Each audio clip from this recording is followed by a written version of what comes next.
record on this computer. Do you see the red button? Are we recording?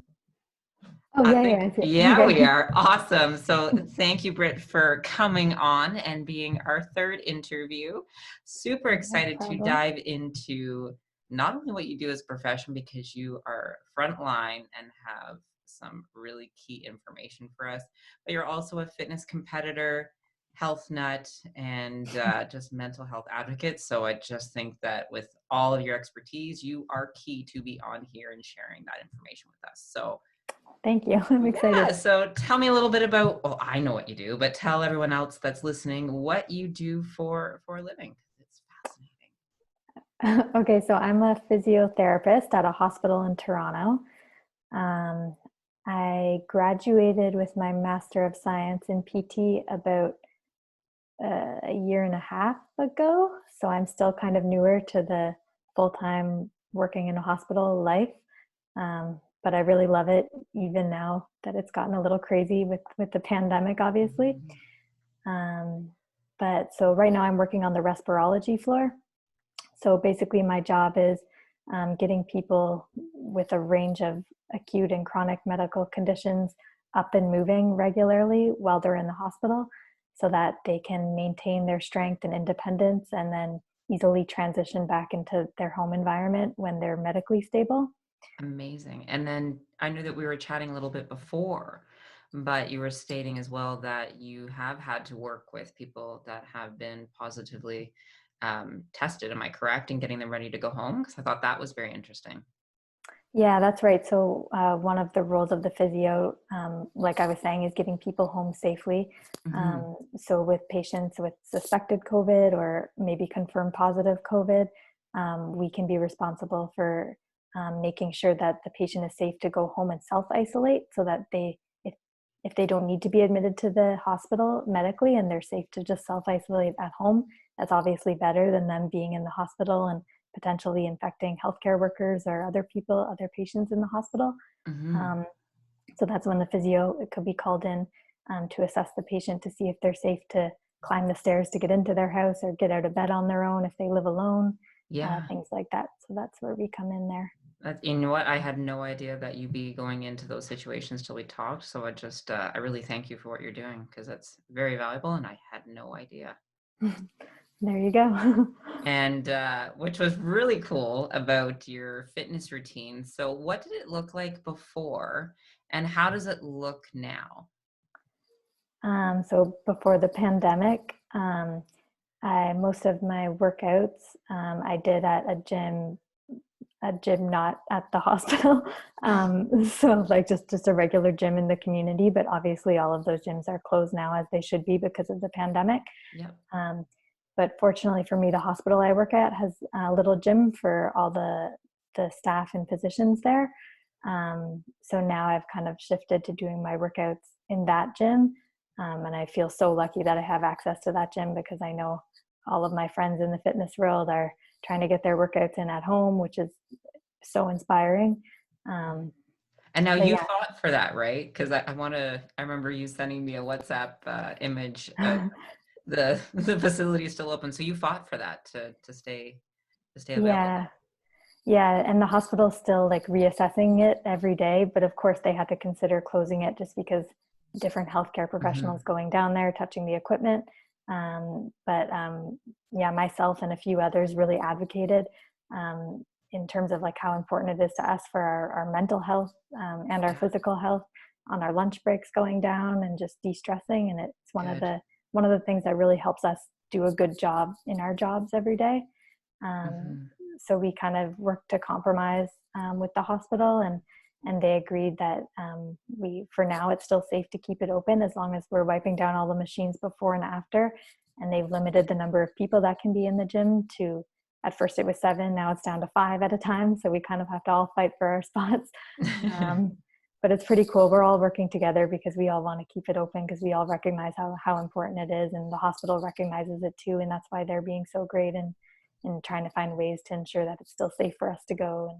That's amazing. I'm so happy you get to use that because I know that's one of your little safety and coping mechanisms at this time. Because we were chatting before that your life is becoming busier, and some reflections that you've had and what you've done to help with that. Yeah, especially with the pandemic, working in a hospital, everything's just, it's different. Everyone's a little more stressed and on edge, and there's kind of some fear about like, oh, what if I get it at work and things like that. So everything just takes more time because we're all being more diligent with the sanitizing, the hand washing. We Hmm. have to wear different equipment and different things like that every day. So that just kind of takes more time and energy, and we've changed some of our normal habits and routines. Um, there's just extra things to check with patients, like whether Yeah. their COVID results have come back and things like that. So the days are just a little more tiring Hmm. and So what are you doing to overall. help yourself and kind of do some self-care? Because obviously it seems that you're busier now than some of us are having that time at home. How are you making sure that, your needs are being met because you are fulfilling so many hats right now for others? Definitely the lunchtime gym workouts Yeah. when I'm at work, they make a huge difference in just helping me reset and have some time for myself and feel good about myself. Um, so those have been very key, and just keeping that workout routine has been great.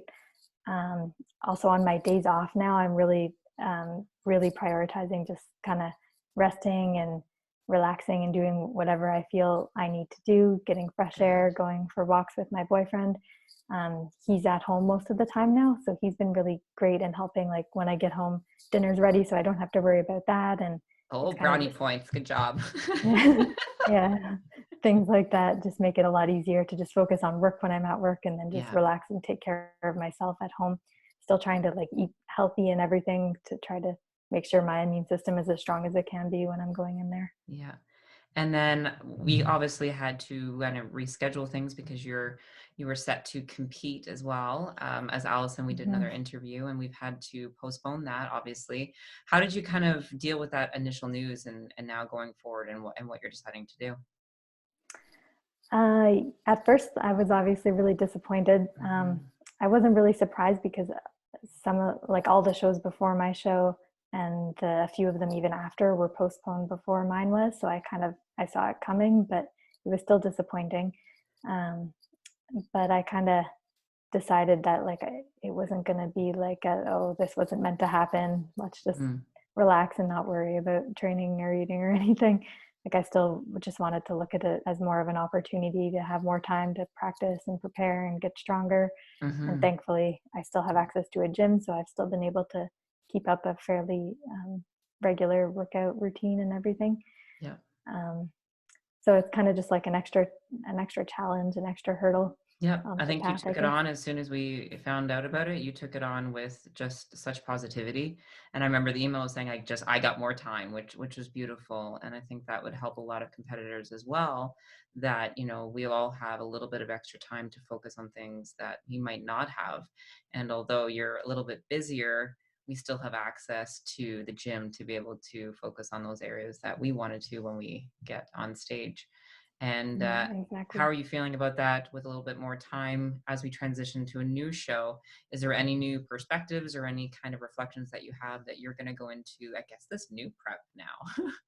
Yeah, I know it's a weird like mindset shift because you get so like focused on how many weeks to go, and I had a little Yeah. countdown on our whiteboard at home and stuff, and now who knows when the shows are going to be rescheduled for. So Hmm. um, yeah, it's hard, but all you can do is I think Allison mentioned this too, just focusing on what you can control and Hmm. doing the best you can every week and taking it day by day. Hmm. I think we froze you a little bit. We'll see if you get back on.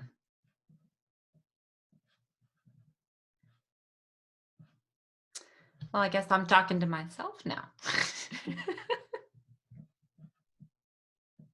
We might have to pause this, and we'll finish up the Oh, interview. there you Oh, go. you're You're back. We're back. good. We're good. I was just talking to myself. And you're frozen again. This is technology items for you.